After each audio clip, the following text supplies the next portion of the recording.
Voilà, chers amis, nous voulons vous souhaiter pour ce dimanche matin une très cordiale bienvenue, même si nous ne sommes pas ensemble dans la même salle, mais là où vous êtes, nous voulons vous saluer et vous bénir au nom du Seigneur, puisque c'est là aussi l'objectif de ces rencontres, d'être bénis, d'être encouragés et de pouvoir partager ensemble la parole de Dieu, d'avoir un moment de communion, même si c'est un peu une communion un peu spéciale, puisque avec les règles de distanciation, nous ne savons pas être présents dans cette salle, et cela pour beaucoup d'églises, des milliers d'églises de par le monde. Mais, malgré tout, au travers des circonstances, nous nous sommes arrangés avec beaucoup d'autres églises aussi pour pouvoir transmettre le message et quand même avoir un moment de communion au travers de ces moyens modernes qui nous permettent de venir chez vous. Alors, merci de nous accueillir dans votre maison, là où vous êtes, dans la cuisine, dans la chambre, au bureau, que sais-je, dans votre divan. Que ce temps soit pour nous tous un temps béni. Nous avons besoin de bénédiction. Nous vivons une période particulièrement douloureuse dans le monde entier. Et les choses ne se sont jamais présentées de la même façon. Et c'est ce que nous vivons, nous, aujourd'hui, notre génération. Mais nous la vivons aussi en gardant confiance en Dieu, en gardant notre confiance dans le Seigneur, dans ce qu'il a dit, dans ce qu'il a fait, et en portant toute notre attention sur Jésus-Christ, même si les circonstances sont difficiles pour les uns et pour les autres. Et ce qui serait dommage, c'est de croire que nous sommes les seuls ou qu'il n'y a personne qui souffre comme moi, qu'ici, qu'il a. Il y en a beaucoup d'autres qui souffrent aussi dans le monde. Et nous partageons cette même épreuve, mais en tant que chrétiens, en gardant nos regards sur Jésus-Christ. Bienvenue donc à tous dans cette salle et merci aussi de nous accueillir chez vous. Nous allons prier ensemble si vous le voulez et je commencerai avec la prière que le Seigneur Jésus nous a enseignée, notre Père. Comme les disciples lui avaient dit, enseigne-nous à prier. Eh bien, prions ensemble si vous le voulez bien.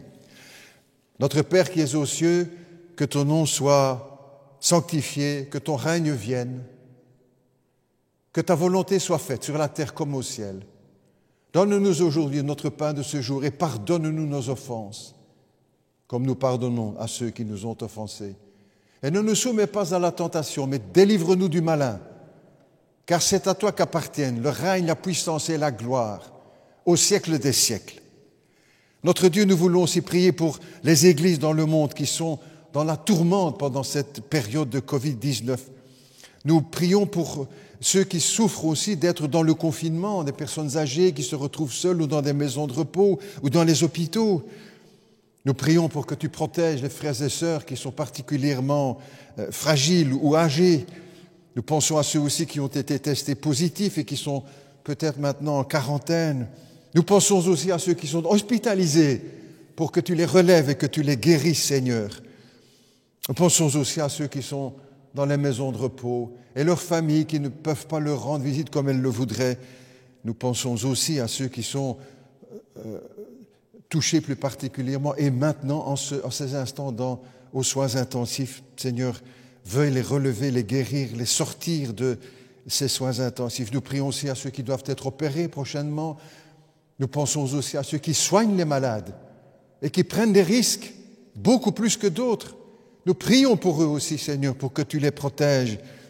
Nous pensons aussi à prier pour ton peuple, pour l'Église, pour qu'elle reste fidèle au travers de ces moments tellement difficiles, que nous restions fidèles à la lecture de la Bible, à la prière, à la communion fraternelle, à l'obéissance à la parole de Dieu. Et nous prions pour qu'en ces temps difficiles, aucune de tes brebis, Seigneur, ne se perde ou ne s'égare, mais qu'au contraire, lorsque ce confinement sera levé d'une façon complète, nous puissions nous retrouver plus nombreux encore qu'avant. Après cette épreuve, nous te prions ainsi dans le nom de Jésus, notre Seigneur. Amen. Je vous propose une lecture biblique maintenant, si vous le voulez bien, toujours dans le livre de Daniel, puisque depuis plusieurs dimanches, nous sommes avec le prophète Daniel. Et je vous propose quelques lectures maintenant, si vous le voulez bien. Tout d'abord, dans le chapitre 1er, nous ferons juste une sélection de quelques textes. Et si vous êtes chez vous, là, vous pouvez prendre aussi votre Bible et suivre pour bien vérifier que ce que nous enseignons, c'est conforme à ce qui est écrit dans la parole de Dieu. Daniel, chapitre 1er, et nous lirons à partir du verset 5. Le roi Nabucodonosor leur imposa, leur assigna pour chaque jour une portion des mets de sa table et du vin dont ils buvaient, voulant les élever pendant 3 années, au bout desquelles ils seraient au service du roi. Il y avait parmi eux, entre les enfants d'Israël, Daniel, Anania, Michaël et Azaria. Le chef des eunuques leur donna des noms, à Daniel celui de Belchatsar, à Anania celui de Shadrach, à Michaël celui de Méshach et à Azaria celui d'Abed-Négo. Daniel résolut de ne pas se souiller par les mets du roi, par le vin dont le roi buvait, et il pria le chef des eunuques de ne pas l'obliger à se souiller. Daniel trouva grâce aux yeux du chef des eunuques et lui accorda ce qu'il demandait. Un peu plus loin, si vous le voulez bien, au chapitre 3, les versets 1er, le roi Nabucodonosor fit une grande statue d'or, haute de 30 mètres, 60 coudées, et large de 6 coudées, 3 mètres. Il la dressa dans la vallée de Doura, dans la province de Babylone. Et puis nous sautons au verset 4, si vous le voulez bien. Un héros cria à haute voix, « Voici ce qu'on vous ordonne, peuple, nation, homme de toute langue. Au moment où vous entendrez le son de la trompette et des instruments de musique, etc., vous vous prosternerez et vous adorerez la statue d'or qu'a élevée le roi Nebuchadnezzar. Quiconque ne se prosternera pas et ne l'adorera pas sera jeté à l'instant même au milieu d'une fournaise ardente. » Jusque-là, la lecture, nous ferons encore tout à l'heure d'autres lectures dans ce texte et nous évoquerons tout ça dans la prédication. Nous faisons là juste maintenant une pause musicale avec joie.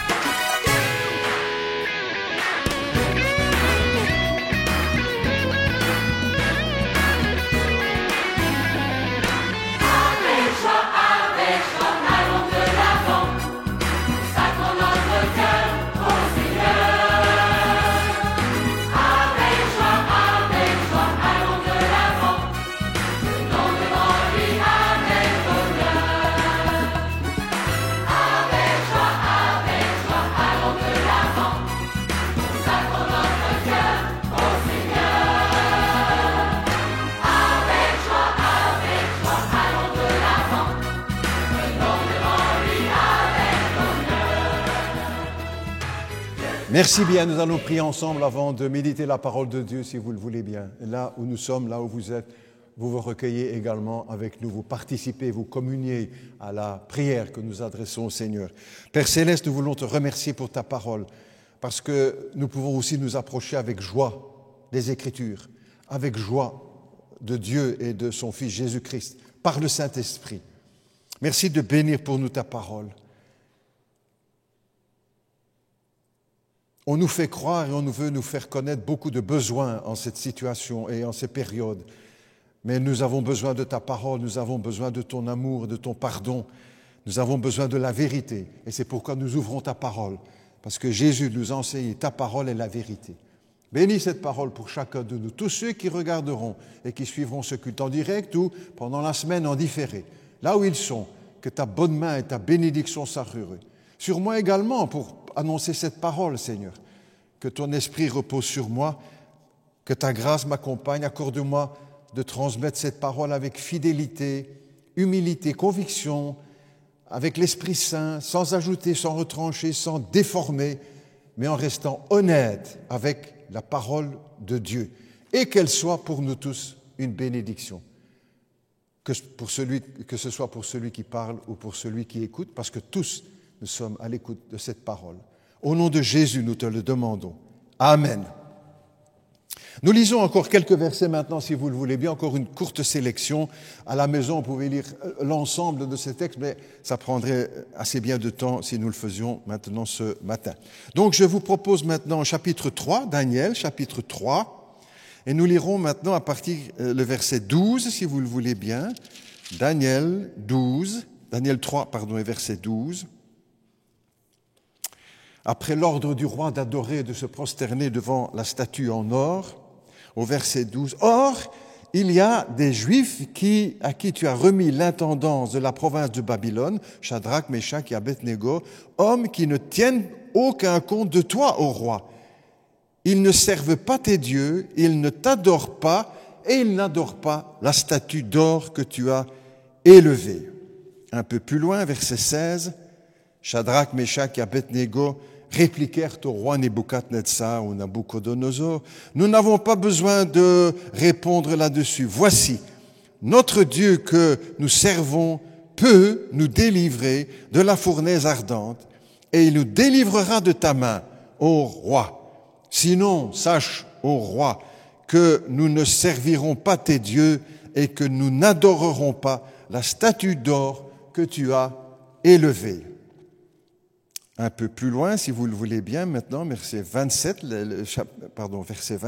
chapitre 3, les satrapes, vous voyez, Daniel 3, verset 27, les satrapes, les intendants, les gouverneurs et les conseillers du roi s'assemblaient et ils virent que le feu n'avait eu aucun pouvoir sur le corps de ces hommes, que les cheveux de leur tête n'avaient pas été brûlés, que leurs vêtements n'étaient pas endommagés, et que l'odeur du feu ne les avait pas atteints. Nabuchodonosor prit la parole et dit, « Béni soit le Dieu de Shadrach, Meshach et Abednego, lequel les a envoyé son ange et a délivré ses serviteurs qui ont eu confiance en lui et qui ont violé l'ordre du roi et livré leur corps plutôt que de servir, d'adorer aucun autre Dieu que leur Dieu. Voici maintenant l'ordre que je donne tout homme, etc. » Voilà. Nous laissons le texte là, si vous le voulez bien. Merci chez vous, si vous le voulez, de lire tout ce récit passionnant et véritable. Nous voici donc de nouveau avec Daniel pendant quelques instants ce matin, si vous le voulez encore. Nous sommes 600 ans avant Jésus-Christ, mais tout cela est très moderne, vous vous rendez compte, avec les faits que nous avons mentionnés. De jeunes Juifs ont été amenés par Nebuchadnezzar à Babylone, pour servir le roi. En arrivant, ces jeunes gens découvrent la gloire de Babylone, la plus belle ville du monde à l'époque, la ville la plus moderne, la ville la plus sécurisée. Mais tout cela n'impressionne pas ces trois jeunes gens et leur ami Daniel. Ils ne se laissent pas impressionner. Ils demeurent attachés au Seigneur Dieu et à sa parole. Le roi va faire une sélection, va prendre quelques-uns de ses esclaves qu'il a emportés hors d'Israël et il va leur faire suivre une formation ou une déformation intense pour les couler dans le moule de Babylone. Ils vont être programmés ou déprogrammés en quelque sorte pour être d'excellents Babyloniens, conformes au monde de Babylone. On va les placer en quelque sorte dans une énorme machine à laver l'esprit. Nous avons vu ça ensemble il y a quelques dimanches. Le lavage du cerveau. Mais d'une manière particulière, le roi ne les enferme pas dans un goulag ou dans les hôpitaux psychiatriques comme ça s'est passé en URSS, en Chine ou peut-être encore maintenant en Corée. Il va les mettre dans les plus beaux palais de Babylone, dans le luxe, dans l'abondance, leur faire partager le top du top à l'époque. Pour en quelque sorte endormir leur conscience, leur foi, leur mémoire de jeunes croyants, pour leur faire oublier le pays d'Israël, leur histoire, leur origine, leur famille, pour leur faire oublier Dieu. On veut en quelque sorte leur voler leur liberté de penser. Cela certainement évoque pour vous des musiques que vous entendez. Le roi ne va rien forcer en quelque sorte. Il ne les torture pas. Au contraire, il va travailler en douceur, super cool. Et c'est un peu la situation que nous vivons aujourd'hui dans nos démocraties, bien que nous ne soyons pas des fascistes, n'est-ce pas? Nos belles démocraties deviennent de douces dictatures anti-chrétiennes. C'est ainsi que les choses se passent dans notre pays. Entre autres, on vote des lois impies, immorales, contre la conscience des chrétiens, contre les valeurs chrétiennes, contre la vie chrétienne. Des lois anti-chrétiennes ou christianophobes, comme on pourrait le dire. Et tout cela se passe sans douleur dans notre pays en quelque sorte, sans violence, sans une révolution ou sans manifestation. Si l'on fait une comparaison avec ce qui s'est passé il y a quelque temps en France, lorsqu'il a été question du vote pour la loi pour le mariage pour tous, il y a eu une révolution en France. Plus d'1 million de Français sont descendus dans les rues pour dire qu'ils n'étaient pas d'accord avec cette loi. Chez nous, la même loi est passée sans faire aucune vague. Sans faire aucune vague. Dans le texte que nous avons lu, que va faire Daniel? Il se trouve dans cette situation de conflit entre ce qu'on veut lui imposer et ce qu'il croit. Que va faire Daniel? Ou que ne fait-il pas, en quelque sorte? Est-ce qu'il va essayer de changer Babylone? Est-ce qu'il va essayer de changer le roi Nabuchodonosor? Est-ce qu'il va essayer de changer les lois de Babylone? Est-ce qu'il va faire une révolution à Babylone, puisqu'il n'est pas d'accord avec... Et nous, chrétiens, que devons-nous faire aujourd'hui? Est-ce que nous devons changer le monde? Est-ce que nous devons changer la ville de Charleroi? Est-ce que nous devons changer les lois belges, renverser le gouvernement, faire une révolution? Que fait Daniel? Regardons dans la Bible ce que les hommes de Dieu ont fait. Il prend une décision personnelle, il va choisir. Daniel résolut en son cœur de ne pas se souiller avec les mets du roi. Sa mission, ce n'était pas de changer le monde et de changer Babylone, c'était de changer deux mondes. Ce n'est pas la même chose. C'est de prendre ses distances, c'est avoir le courage d'oser dire non, oser être différent de tous les autres, en ne se prosternant pas devant la statue, en ne mangeant pas ce que le roi leur proposait de manger. J'aurais pu proposer comme titre à la méditation de ce matin « Oser la différence » ou encore « Le courage de la différence ». Et cela ne concerne pas seulement Daniel et ses amis, mais nous aussi aujourd'hui, en tant que chrétiens. Pour nous, chrétiens, nous avons la même mission. Nous ne sommes pas invités à changer le monde et à imposer le christianisme au monde, comme a voulu le faire l'Église catholique par la force, pendant des périodes d'inquisition, en mettant les gens à l'épreuve, à la torture, ou encore comme les islamistes qui veulent imposer par la force leur religion. Ce n'est pas comme cela que nous devons agir en tant que chrétiens. Jésus a dit ceci, en parlant de ses disciples et des chrétiens. « Je ne te prie pas de les ôter du monde, mais de les préserver du monde. » Et notre mission, nous, n'est pas de changer le monde, nous n'avons pas le pouvoir de changer le monde.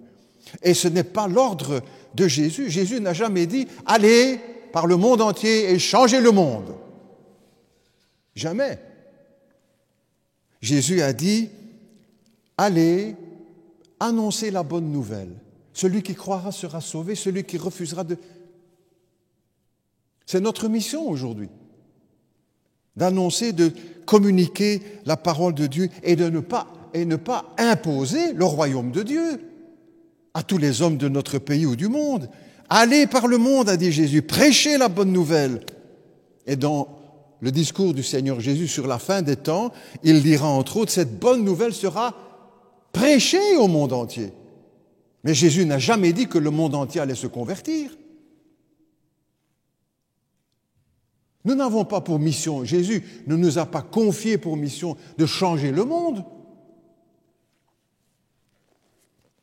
Jésus a dit que le monde devait entendre la bonne parole. Et c'est ce que nous essayons de faire en annonçant les Écritures, comme nous le faisons aujourd'hui, au travers des vidéos, dans la vie de l'Église, en distribuant des Bibles, en offrant des traités, en rendant visite, etc. Jésus n'a jamais dit que le monde entier allait se convertir, mais que nous devons répandre cette bonne parole, annoncer à tous ceux qui veulent l'entendre et laisser à chacun la liberté de son choix.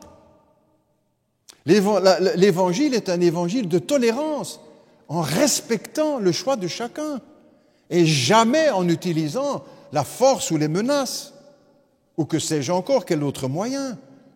Nous sommes là pour offrir la parole de Dieu, pour offrir l'amour de Dieu, mais pour ne l'imposer à personne.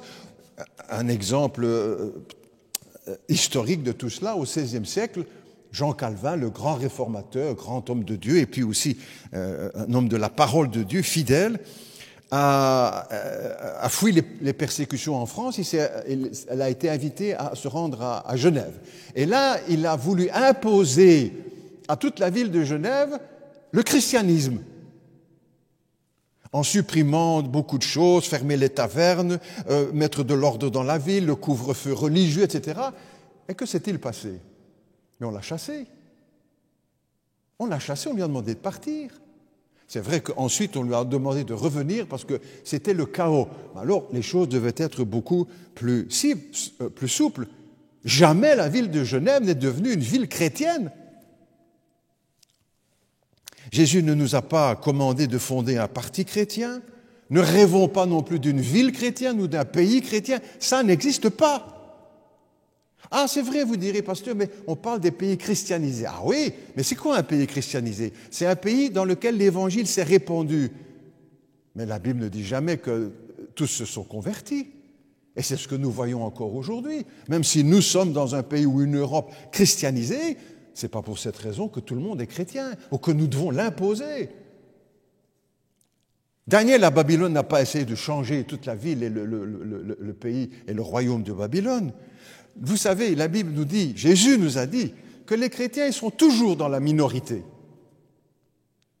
Dans le grand sermon sur la montagne, Jésus, il y a deux chemins. Jésus a dit, il y a deux chemins. Un chemin large qui conduit à la perdition. Et il y en a beaucoup, a dit Jésus, qui sont sur ce chemin. Et il a dit aussi, il y a un chemin étroit qui mène à la vie éternelle. Et il a ajouté, et il y en a peu qui le trouvent. Charleroi ne sera jamais une ville chrétienne. Vous direz, ben vous ne le voudriez pas, pasteur. Mais si, je le voudrais, de tout mon cœur. Mais les Carolos ne le veulent pas, vous savez. Les Carolos ne le veulent pas, et pas seulement les Carolos, mais les Belges et dans beaucoup d'autres pays. Et ce n'est pas le plan de Dieu d'amener Charleroi à devenir une ville chrétienne. Mais que Charleroi entende la parole de Dieu, la bonne nouvelle de l'Évangile, l'amour de Dieu, ça oui, et que chacun soit ensuite libre de son choix et de répondre à l'amour de Dieu. Jésus a dit également, mon royaume n'est pas de ce monde. Le royaume de Dieu n'est pas de ce monde, il est dans le cœur de ceux qui croient. Pourquoi n'est-il pas question de devoir changer le monde? Mais parce que le monde ne le veut pas. Parce que le monde ne le veut pas. Parce que le mensonge aura toujours plus de succès que la vérité. Parce que l'argent aura toujours plus d'importance dans le cœur des gens que Dieu. Parce que la corruption aura toujours plus de succès que l'honnêteté. Parce que la pornographie aura toujours plus de succès que la fidélité conjugale. Parce que le mal aura toujours plus de succès que le bien. Il y aura toujours plus de monde dans les stades de football ou les grandes rencontres de concerts comme on fait aujourd'hui que dans les églises.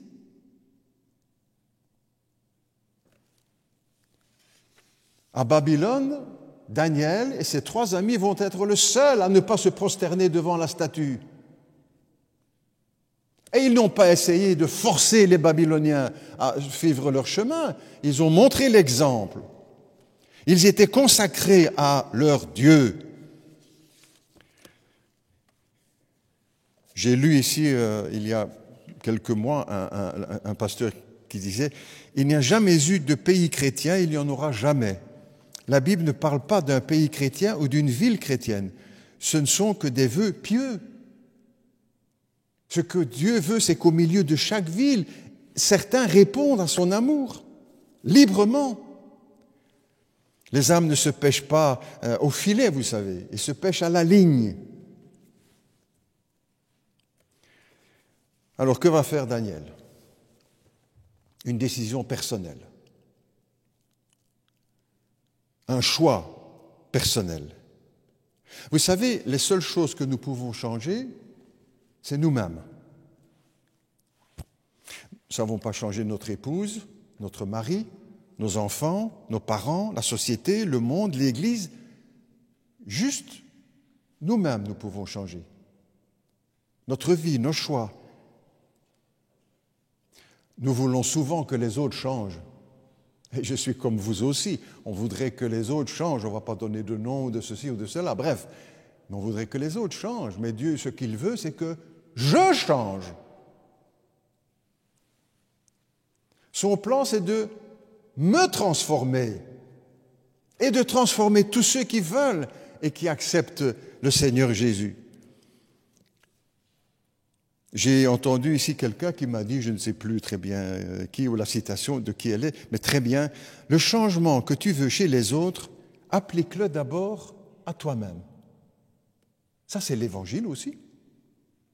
Le changement que tu veux voir chez les autres, applique-le toi-même. C'est ce que Daniel va faire. Ah, il aurait souhaité que tout Babylone soit transformé et se prosterne devant Dieu et devant... Mais ce n'est pas ce qu'il a fait, il a pris une décision pour lui-même. La question vient pour nous aussi. Est-ce que nous sommes d'accord de nous laisser transformer? Vous savez, beaucoup de personnes, je crois, refusent l'Évangile, l'amour de Dieu, le pardon, la croix, etc., parce qu'ils refusent, parce qu'ils ont bien compris que ce que l'Évangile implique, c'est une transformation. C'est qu'il faut changer certaines choses, ou parfois beaucoup de choses, et pour ça ne le veulent pas. Est-ce que nous sommes prêts à nous laisser transformer? Et je pose la question pour moi aussi, n'est-ce pas? Parce que je ne suis pas en dehors du lot, comme les autres. Est-ce que je suis d'accord de me laisser transformer? Est-ce que vous êtes d'accord en tant que chrétien de vous laisser transformer? Dieu a déjà changé beaucoup de choses en moi. Je vais vous raconter un peu ma vie, mais je n'ai pas l'objet de beaucoup de choses. Mais il y en a encore beaucoup à changer. Et il les change quand les portes sont ouvertes. Il ne force rien. Dieu ne m'a jamais tordu le bras pour que je fasse ceci ou plus cela. La décision est entre nos mains, elle est dans notre cœur. Pourquoi Daniel ne se laisse-t-il pas couler dans le monde ou dans l'idéologie de Babylone?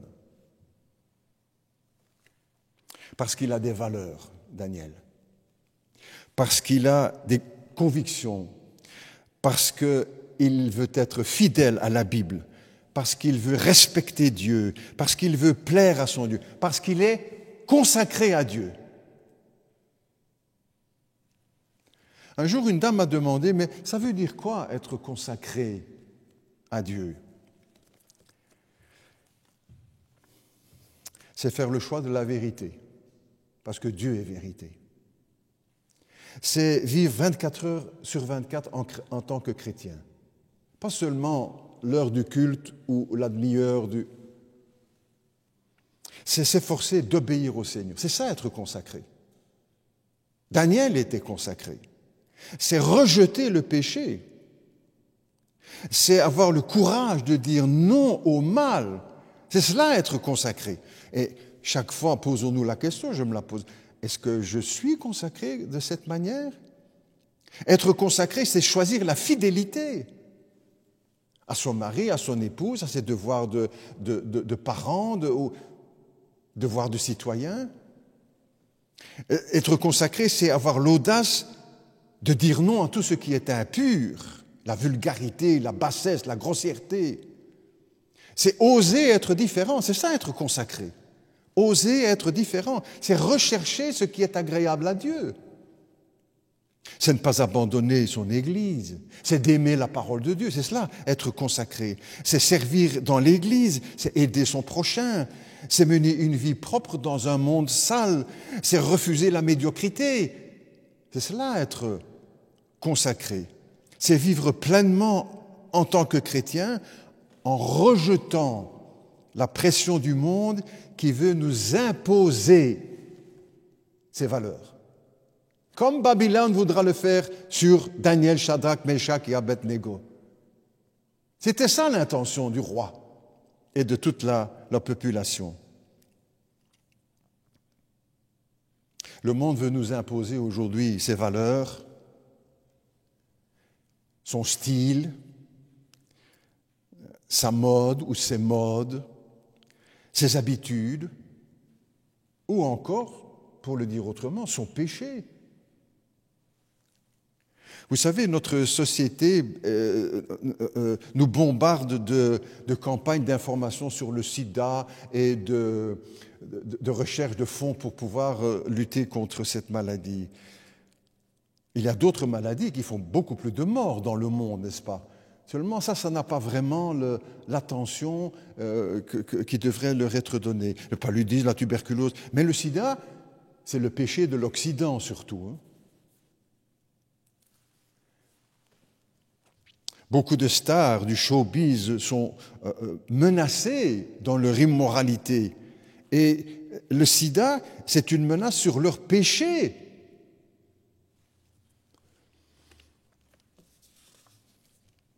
Certaines personnes sont prêtes à faire beaucoup de choses pour être comme les autres.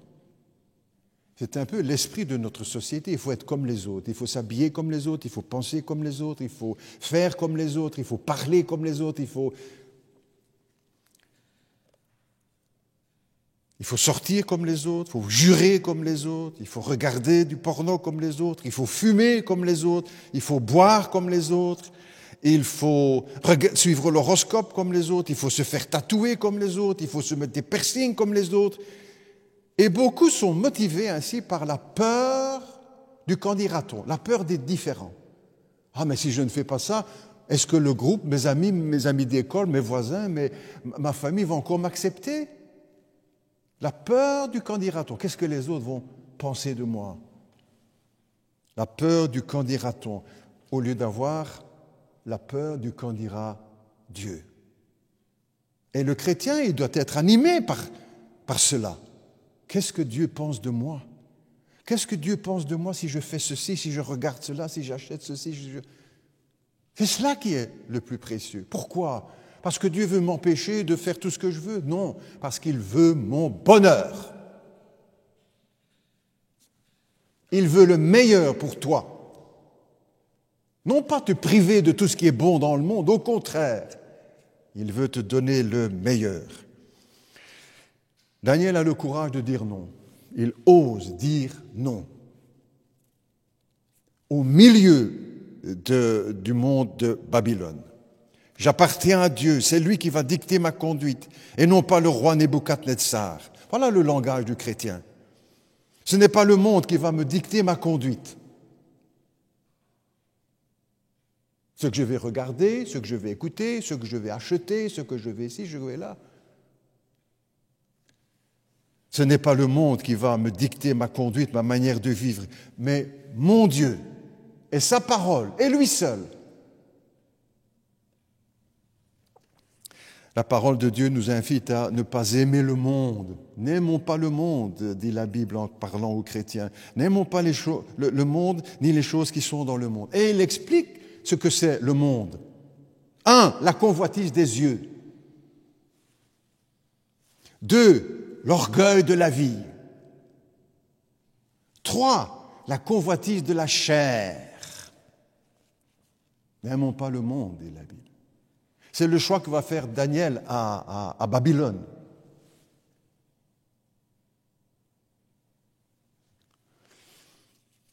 Si nous sommes différents, et si tu es différent, tant mieux. C'est à cela que nous sommes appelés en tant que chrétiens. C'est ce que Dieu veut pour nous. Ça veut dire aussi que souvent nous allons nous retrouver seuls ou à quelques-uns, des jeunes dans les écoles, dans leurs classes qui veulent marcher avec Dieu. Beaucoup sont seuls, n'est-ce pas? Peut-être avec un ou deux qui pensent la même chose ou qui a fait le même choix.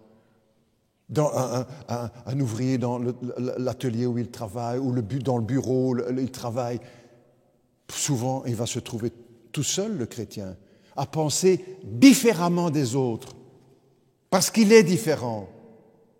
Non pas pour le plaisir de choquer, mais pour le plaisir d'être fidèle à Dieu. Et peut-être que c'est ce que vous vivez, peut-être en ce moment, en vous retrouvant esselé. Daniel et ses 3 amis, au milieu des millions d'habitants ou des milliers, des centaines de milliers de Babyloniens, ils n'étaient que quelques-uns, vous savez. Il est à souligner aussi que Daniel, dans le choix qu'il fait, écoute bien, que Daniel risque sa vie. En refusant de devenir un robot programmé par le roi de Babylone, en refusant de se prosterner devant la statue, en refusant de manger ce que Daniel risque sa vie. Et le serviteur qui était responsable de lui donner la nourriture dira « Mais tu vas exposer ma tête si je ne vous donne pas la nourriture, ce que le roi a décidé. »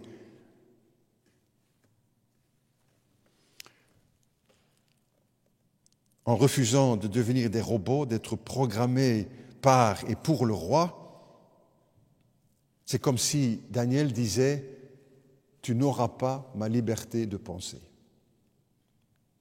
Ça vous dit quelque chose? Bien sûr. Une chanson qui circule sur... En tout cas, le titre peut être retenu, peut-être pas tout le contenu de la chanson, mais « Tu n'auras pas ma liberté de penser. » Elle appartient à Dieu et à lui seul, par sa parole, en respectant le choix des autres, en respectant le choix que les autres font, même s'il est différent ou choquant. L'apôtre Paul écrit à son jeune collègue Timothée « N'aie pas honte de l'Évangile. N'aie pas honte d'être différent. N'aie pas honte du témoignage à rendre à notre Seigneur. »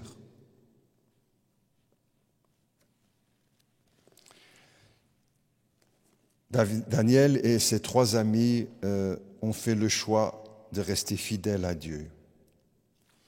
Et Dieu, où est-il dans tout ça? Toute la première partie, il est discret. Il n'y a rien d'extraordinaire. Le monde n'a pas tremblé parce qu'il a dit « Je ne mangerai pas les mets du roi ». La vie a continué, n'est-ce pas? Et Dieu n'est pas le Dieu qui toujours agit d'une façon, dans le mode extraordinaire. Il faut que ça bouge, il faut que ça casse, il faut que ça... Souvent, c'est dans l'ordinaire que Dieu travaille, pas toujours dans l'extraordinaire. Et souvent, nous aimerions de l'extraordinaire, reconnaissons-le, moi aussi, comme les autres. Mais Dieu agit aussi dans l'ordinaire, dans la vie de tous les jours. À chaque instant, à chaque moment, il est là, présent. Ici, juste une phrase, n'est-ce pas? Quand Daniel va décider de ne pas prendre les mets du roi, le texte dit « Dieu fit trouver à Daniel faveur et grâce devant le chef des serviteurs du roi. » Qu'est-ce qui s'est passé? Qu'est-ce qu'on pouvait filmer? Ben rien. Rien. Et pourtant, c'est Dieu qui agit. Et dans le cœur de ce serviteur, il va mettre le sentiment de respect pour la décision de Daniel. Bien qu'il risque sa vie, il a dit, vous exposez ma tête. Si le roi voit que vous êtes pas aussi bonne forme que les autres, Dieu est là, dans les coulisses, et il fait réussir les projets de Daniel et de ses fidèles serviteurs. Il n'y a rien de visible, rien de tangible, rien de spectaculaire, il n'y a rien à filmer. J'entends parfois quelqu'un dire, vous savez, je prie, je lis la Bible, je suis honnête, je marche avec le Seigneur, je suis sérieux dans ma foi, et je ne vois rien se passer. Daniel pouvait dire la même chose, vous savez, dans la première partie. Je crois, j'ai ma foi, je prends des risques, je suis fidèle et je ne vois rien. Pourtant, le Seigneur est là, qui va faire réussir les projets de Daniel et qui va honorer sa fidélité. Dieu va honorer la fidélité de Daniel. À d'autres moments, le Seigneur va intervenir d'une autre façon, quand les sanctions du roi vont venir sur Daniel et ses amis. Et peut-être qu'aujourd'hui, là où vous êtes, et nous, là où nous sommes, nous voudrions que certaines choses bougent, et que Dieu fasse ceci et cela. Soyons honnêtes, Et puis, il n'y a pas tellement de choses qui bougent. Que Dieu nous ouvre les yeux, et le cœur pour voir comment il agit. Parce qu'il est là. Ah, la terre n'a pas tremblé, le ciel s'est pas déchiré avec les éclairs, mais Dieu est là. Mais pasteur, comment est-ce que vous pouvez le dire qu'il est là? Vous avez vu quelque chose de spécial? Non. C'est juste la parole de Jésus.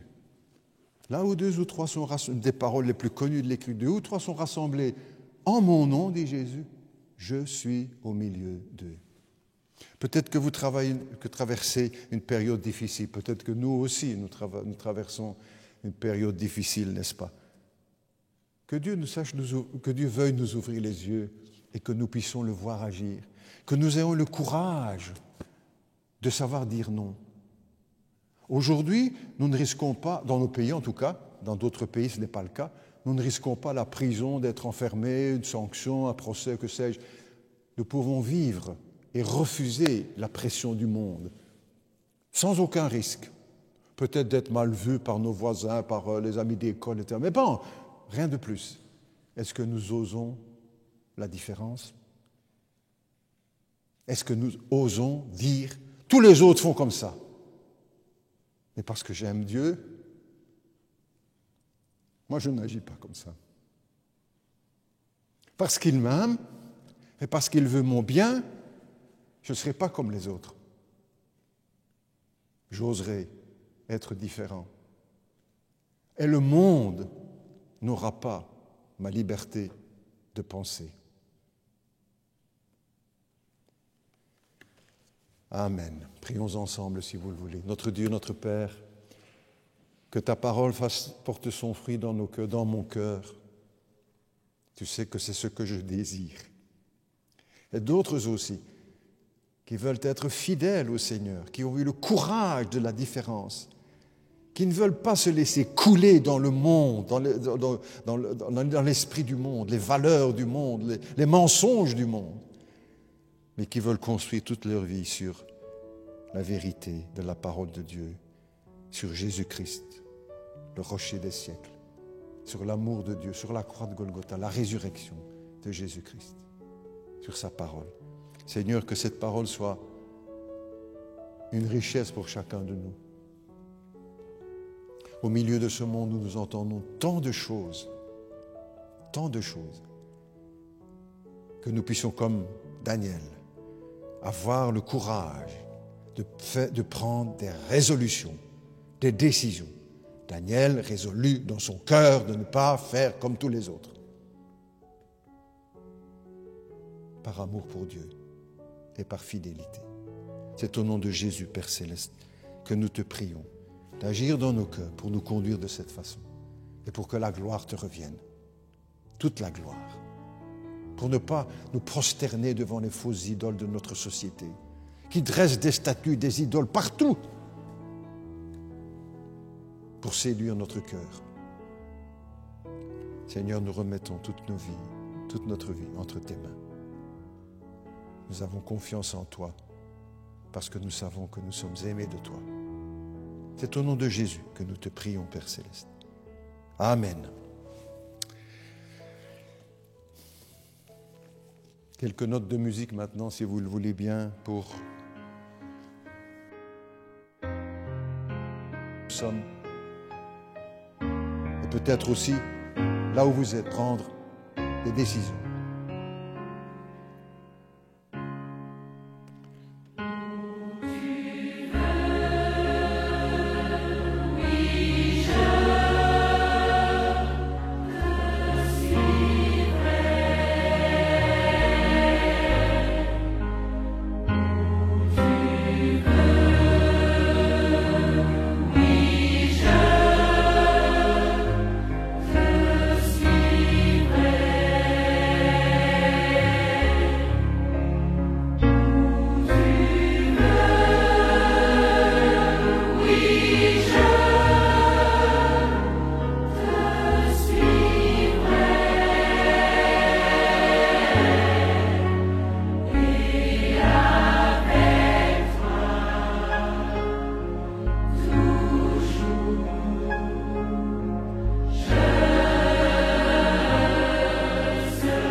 Je dis oui, Seigneur, où tu veux, j'irai. Ce que tu veux, je le ferai. Ce que tu as pris pour moi, je l'accepte. J'aime beaucoup ce chant. Les paroles, la mélodie. Et je me dis, si je n'étais pas chrétien encore, avec ce chant, je me convertirais. Je dis oui. C'est ça la conversion. Ce n'est pas seulement aller à l'église et essayer de faire 2-3 prières par-ci, par-là. C'est dire oui à Jésus-Christ. Oui, je crois. Oui, je t'aime. Oui, je veux te suivre. Oui, je crois que tu as payé mes péchés à la croix de Golgotha. Oui, je crois à ta résurrection. Peut-être que certains, là où vous êtes, vous avez cette décision à prendre ce matin. C'est avec cela que commence la vie chrétienne. Je dis oui à Jésus-Christ. Parce que lui a dit oui à la croix, oui au plan de Dieu, oui à chacun de nous, à tout homme qui le veut, tout être humain. Dieu veut te dire oui, je suis pour toi, je suis avec toi, je suis mort à la croix pour toi. Je suis ressuscité et vivant au siècle des siècles. Tout cela est possible parce qu'à la croix, le Seigneur a donné sa vie pour chacun de nous. Les Écritures nous rappellent, tous les évangiles, les 4 nous rappellent ce moment le plus important de l'histoire de l'humanité, la mort du Seigneur Jésus. Hier, j'ai regardé quelques images sur le premier vol vers la Lune et l'alunissage. Un grand moment, des millions, mais il y a bien plus important que cela, n'est-ce pas? Parce que cela n'a changé la vie de personne. Parce que cela n'a changé la vie de personne. Ça a coûté des milliards et des milliards, mais ça n'a changé la vie de personne. Mais la mort de Jésus, à la croix, sa résurrection, a changé des millions d'hommes, de femmes depuis plus de 2000 ans. Pour ceux qui veulent. C'est ça le moment important de l'histoire de l'humanité, quand Dieu vient sur cette terre et meurt à la croix de Golgotha pour nos péchés. Non pas par accident, mais par volonté. Je donne ma vie, a dit Jésus. Personne ne me l'ôte. Ce n'est pas un martyr, Jésus. Un martyr de la foi à qui on a arraché la vie. Il l'a donné, il l'a dit plusieurs fois. Et les prophètes l'avaient annoncé que le Messie viendrait pour donner sa vie. C'est ce que nous rappelons aussi depuis 2000 ans sur notre planète, des milliers, des millions d'hommes, de femmes qui rappellent la mort de Jésus au travers d'un simple repas. Jésus était très modeste. On va rappeler dans quelques jours la naissance de Jésus dans une modestie unique. Sa mort sur la croix aussi. Et le repas qu'il propose à ses disciples pour se souvenir de sa mort. Tellement modeste. Quelques morceaux de pain et un peu de vin pour rappeler ce qu'il y a de plus important. Peut-être là chez vous aussi, vous pouvez, si vous le voulez, en ces circonstances particulières, participer avec nous, prendre le pain et le vin. Parce que Jésus a dit, faites ceci en mémoire de moi. Le pain que nous partageons est la communion au corps de Jésus, nous dit la Bible. Prenez et mangez, ceci est mon corps, a dit Jésus. Faites ceci en mémoire de moi.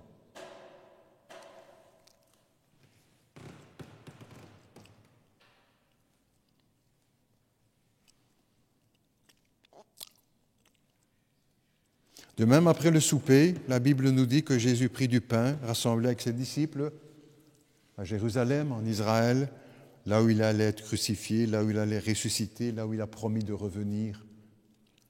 Il prit la coupe, rendit grâce et la distribua entre ses disciples, leur disant, prenez, buvez, ceci est mon sang, le sang de la nouvelle alliance. Il est répandu pour la rémission des péchés. Faites ceci en mémoire de moi. Et là, chez vous aussi, si vous le voulez, vous pouvez prendre aussi le vin en souvenir de la mort de Jésus.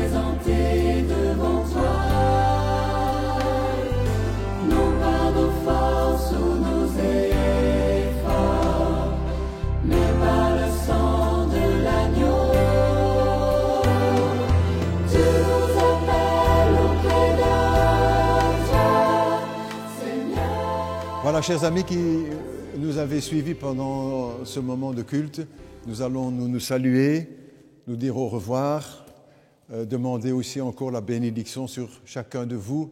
Soyez prudents, soyons prudents.